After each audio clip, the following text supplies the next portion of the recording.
फसतोस तू. हो, माणसं ओळखण्यात फसतोस तू. आणि मग असं का होतंय हा विचार करत बसतोस, हो ना?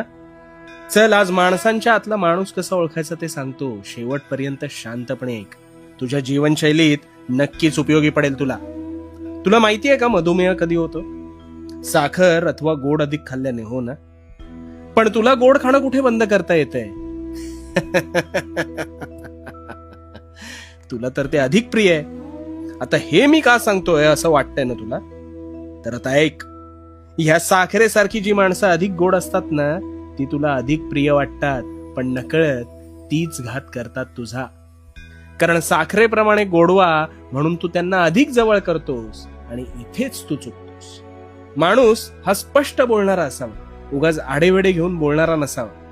अतिभव्य जहाजाला सुद्धा एक छिद्र बुडवू शकतं आणि तुला फुकटचे नकारात्मक सल्ले देणारी माणसं तुला अशी छिद्र करतात.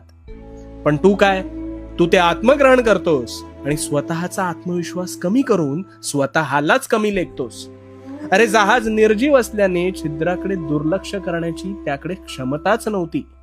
पण तू ही नकारात्मक छिद्रच जर पत्करली नाहीस, तर त्या नकारात्मक विचारांचे छिद्र न पडता पाणी तुझ्या डोक्यावरूनच जाणार नाही.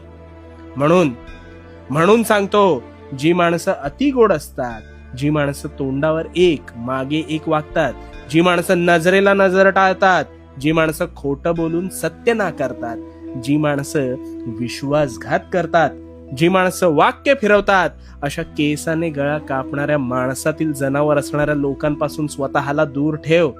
अरे, व्यक्ती परखड आणि स्पष्ट बोलणारी असेल तर ते योग्य आहे, कारण अशांच्या मनात खोट नसते.